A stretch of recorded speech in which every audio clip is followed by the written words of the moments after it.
आप सही भक्तों को राधे राधे। तो आज हम सही भक्तों के लिए इस वीडियो के माध्यम से, इस चैनल के माध्यम से, यदि चंद्रदेव हमारी कुंडली के अंदर नीच के बैठे हुए हैं या उनकी शुभ दृष्टि या शुभ दशा हमारे ऊपर उसकी नहीं चली हुई है, तो उससे हमको क्या नुकसान होता है, कौन कौन सी परेशानियां आती हैं तथा उन परेशानियों को दूर करने के लिए हमें कौन सा उपाय करना चाहिए, इसकी संपूर्ण जानकारी इस वीडियो के माध्यम से हम आप सभी को बताएंगे। जैसा कि मैंने पहले भी आप सभी को बताया था, यदि सूर्य देव हमारी लगन कुंडली के अंदर नीच के बैठे हुए हैं या सूर्य देव की ग्रह दशा चली हुई है, तो ऐसे में हमारे जीवन में क्या घटित होता है, कौन सी समस्या हमारे समक्ष आकर खड़ी होती है तथा उनके समाधान के लिए हमें कौन सा उपाय करना चाहिए, इसकी संपूर्ण जानकारी हम आपको पहले भी बता चुके हैं। जैसा कि मैंने आपको लगन कुंडली के बारे में आपको बताया था कि प्रथम लगन में कोई भी ग्रह बैठा हो तो उसका क्या प्रभाव पड़ता है, दूसरे लगन में बैठने से क्या प्रभाव पड़ता है, तीसरे भाव में बैठने से क्या प्रभाव पड़ता है, लगन कुंडली के अंदर कितने भाव होते हैं तथा उनसे हमें किस जीवन के बारे में जानकारी प्राप्त होती है, इसकी संपूर्ण जानकारी हमने पहले भी आपको बताई थी। तो सर्वप्रथम यदि हम आपने अपने भाग्य के बारे में, अपने किस्मत के बारे में जानकारी प्राप्त करना चाहते हैं, तो उसके लिए हमको आवश्यकता होती है सर्वप्रथम लगन कुंडली की। इसके साथ साथ हमको यह भी ज्ञात होना चाहिए, यदि सूर्य उच्च का बैठा हुआ है तो क्या फल प्रदान करता है, नीच का बैठा हुआ है तो क्या फल प्रदान करता है, चंद्र उच्च का बैठा हुआ है तो क्या फल प्रदान करता है, नीच का बैठा हुआ है तो क्या फल प्रदान करता है।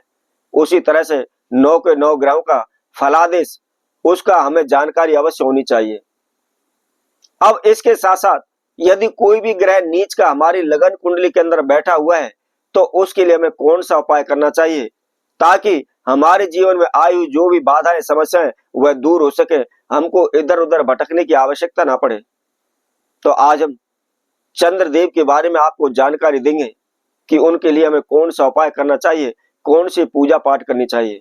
तो जो भी भक्तजन इस वीडियो को देख रहे हैं संपूर्ण देखें, आखिर तक आप हमारे साथ जुड़े रहें।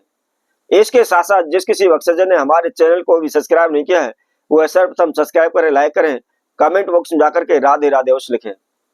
तो जैसा कि यदि आपकी लगन कुंडली के अंदर चंद्रदेव नीच के बैठे हुए हैं, तो ऐसे में हमारे जीवन पर क्या असर पड़ता है। तो सर्वप्रथम आप ध्यान रखें, यदि चंद्रदेव हमारी कुंडली के अंदर नीच के बैठे हुए हैं तो हमारी मानसिक अशांति बहुत अधिक होती है, हमारे मन में शांति नहीं होती, उच्चाटन बनी रहती है। इसके साथ साथ किसी भी कार्य को करने के लिए, किसी भी काम के लिए हम शीघ्र निर्णय नहीं ले पाते, हम सोचते रह जाते हैं, उसको कुछ भी हमारी समझ में नहीं आता, हम इसको करें ना करें, क्या करें।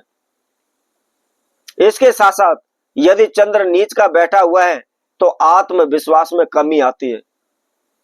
हम किसी भी कार्य को कर सकते हैं, परंतु फिर भी उसको कार्य को करने से हम डरते हैं कि पता नहीं होगा, नहीं होगा, यदि नुकसान हो गया तो क्या होगा।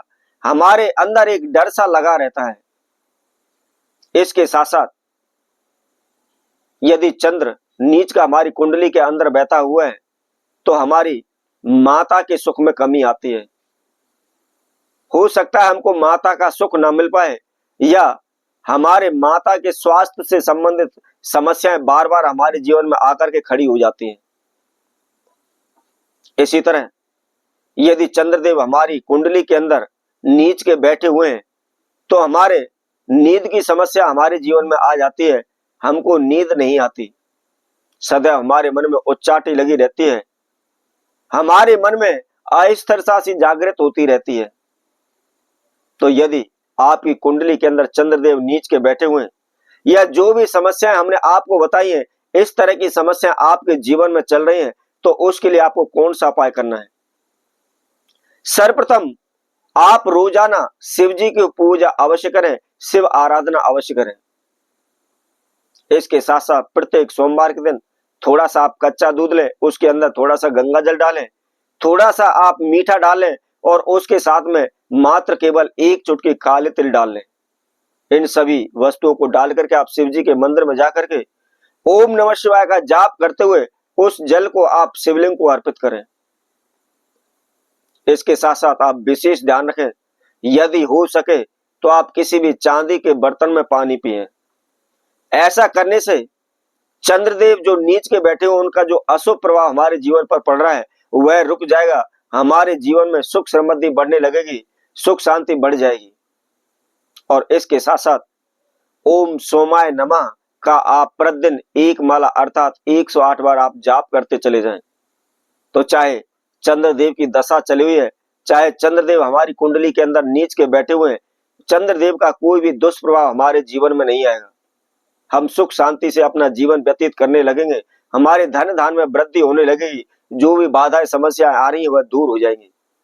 तो इसी तरह आप भक्तों के लिए और नए उपाय के साथ नई वीडियो के साथ पुनः उपस्थित होंगे। तब तक के लिए सभी भक्तों को राधे राधे।